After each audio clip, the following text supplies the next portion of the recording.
el testigo preso, lo estaba grabando con una cámara oculta. Sánchez Cañón cometió esos presuntos delitos, y digo presuntos para conservar la tradición colombiana de atenuar lo evidente, y así obedeció Barbosa la orden de la Corte. Columna de Daniel Coronel. La columna se llama Abogado y Bandido. El abogado Samuel Arturo Sánchez Cañón está a punto de ser condenado por soborno de testigos en actuación penal. Las evidencias se han ido acumulando por años y también por años se han propiciado mañosamente los aplazamientos. Por los mismos hechos ya había sido sancionado disciplinariamente por la Comisión Nacional de Disciplina Judicial sin que el proceso penal saliera de su paso de tortuga. La justicia tiene videos, audios, fotografías y documentos que demuestran que Sánchez Cañón le ofreció plata a un testigo para que declarara a favor de un cliente suyo. Les cuento la historia que quizás les parezca otra. El abogado Sánchez fue hasta la cárcel La Blanca en Manizales a visitar a Julio César Pulgarín, testigo en contra de su cliente Wilson Ocampo Gaviria, alias Guacamayo, el capo de la banda delincuencial que operaba en la galería La Plaza de Mercado de la capital de Caldas. Sánchez Cañón presionó al testigo y le ofreció 30 millones de pesos para que se retractara a favor de Guacamayo. Es más, el mismo abogado elaboró el documento cambiando la versión inicial. Sánchez Cañón cometió esos presuntos delitos, y digo presuntos para conservar la tradición colombiana de atenuar lo evidente, en presencia y complicidad de Fernando Castellón, un investigador contratado por él, de Jorge Ocampo, alias Maravilla, hermano de Guacamayo, y de otro preso conocido con el alias de Culebro. Lo que no sabía es que Julio Pulgarín, el testigo preso, lo estaba grabando con una cámara oculta. Desde que se conoció la evidencia, han dilatado el proceso una y otra vez. Han cambiado fiscales, han demorado todo lo que han podido. Han alegado que la prueba es ilegal, que si la cámara oculta entró a la cárcel con la debida autorización de las autoridades penitenciarias, que el testigo tenía que haberles pedido permiso para grabarlos mientras le ofrecían la plata, y que en últimas esos ofrecimientos no eran para que mintiera, sino para estimularlo a decir la verdad, y que como nadie le pide en palabras que diga mentiras, no se configuraría ningún soborno. ¿Ven por qué les decía que les iba a recordar algo? En fin. Todo eso ha pasado y la justicia ha transitado por el camino de herradura construido por el astuto abogado que tiene un considerable palmarés delincuencial. Ya fue condenado a 5 años de cárcel por el delito de interés indebido en la celebración de contratos. Además, desde 2020, la Corte Suprema de Justicia compulsó copias para que la Fiscalía investigara al abogado Samuel Arturo Sánchez Cañón por su presunta participación en los casos de sobornos de testigo y fraude procesal por los que está imputado el expresidente Álvaro Uribe.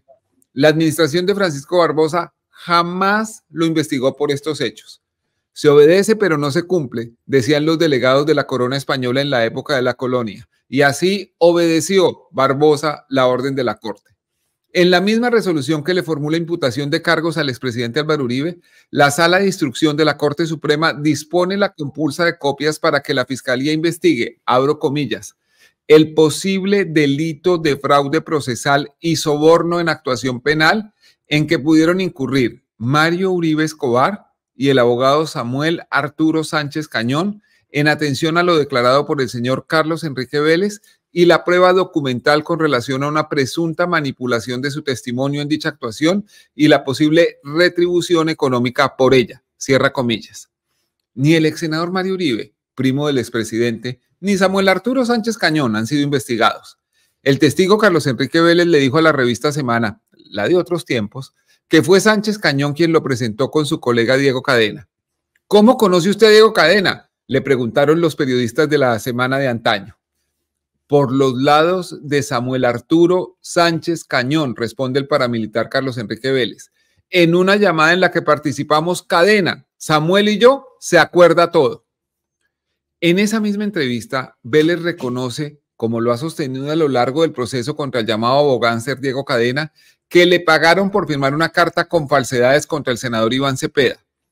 Comillas, porque las hermanitas de la caridad estaban dando plata.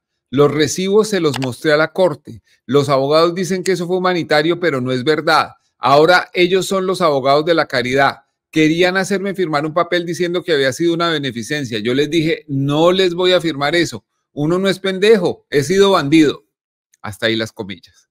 La Corte Suprema de Justicia también ordenó investigar a la esposa de Sánchez Cañón, Julia Clemencia Valencia, quien aparentemente fue intermediaria en pagos hechos a la hermana del testigo Vélez. El documento de la Corte dice Julia Clemencia Valencia Osorio, quien aparece recurrentemente realizando y recibiendo giros a Samuel Arturo Sánchez Cañón y a la señora María Elena Vélez Ramírez, hermana del paramilitar Carlos Enrique Vélez. Esto tampoco fue investigado por la Fiscalía de Barbosa y Mancera. Si hay justicia, Samuel Arturo Sánchez Cañón terminará preso, pero por otra cosa, como Al Capone, que fue a la cárcel por evasión de impuestos. Esa es la columna y les quería contar algo. Esta mañana, después de haber publicado esto y de que se conociera la columna, me llamó un abogado muy prestante a decirme que sacando las cuentas, la acción penal contra Sánchez Cañón prescribe el mes entrante, en mayo. Entonces, la justicia está corriendo una contrarreloj y probablemente tanta astucia se va a ver coronada con la impunidad. De pronto alcanzan, ¿no creen, Dani? Pero te tendrían que condenar en dos instancias en menos de 2 meses. Ahora, el juicio empieza mañana. Mañana, o sea, debe haber una decisión en juicio, pero que ahí vaya al tribunal de Manizales y el tribunal de Manizales actúe con la rapidez necesaria para que haya una condena, me parece un poco difícil. Sí, probablemente no van a alcanzar. No van a alcanzar. Qué rabia. Bueno, Juan Pablo tiene detrás de él la figura del inspector Clouseau de la Pantera Rosa, que hace un trabajo muy parecido al que hacemos los periodistas de investigación. Seguir huellas que a veces no llevan a ninguna parte. Muchas de las investigaciones, la mayor parte de las investigaciones que emprendemos los periodistas no termina con resultados. ¿Cuál ha sido, Juan Pablo, en todo este tiempo buscando la huella de este caso, la mayor frustración que has tenido de seguir una pista que no lleva a ninguna parte? Acuérdate de activar tu micrófono. Listo. Lo tengo hace como 6, 7 años, lo compré por aquí por la séptima y me encantó y desde entonces me acompaña. El inspector. Daniel, no sé, o sea, frustración así, creo que apenas estamos, esta es la puntica del iceberg, apenas como que estamos, Miguel y yo, asombrándonos con todo lo que estamos descubriendo.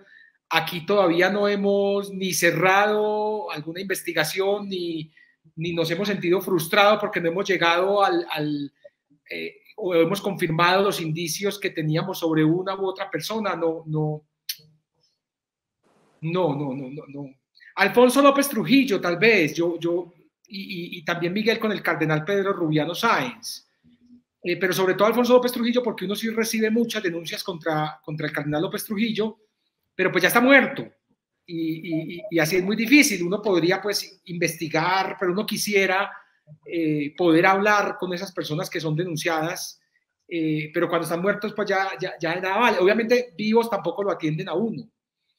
Una frustración muy grande, también denuncias contra el arzobispo, que en ese momento era el arzobispo de Cali, Darío de Jesús Monsalve Mejía, quien se autodenomina defensor de derechos humanos, camina con las comunidades indígenas, camina con los pobres, pero que es uno más de la Iglesia Católica y a quien no le importa absolutamente nada para proteger, con tal de proteger a sus amigos pederastas y denunciados por pederastia.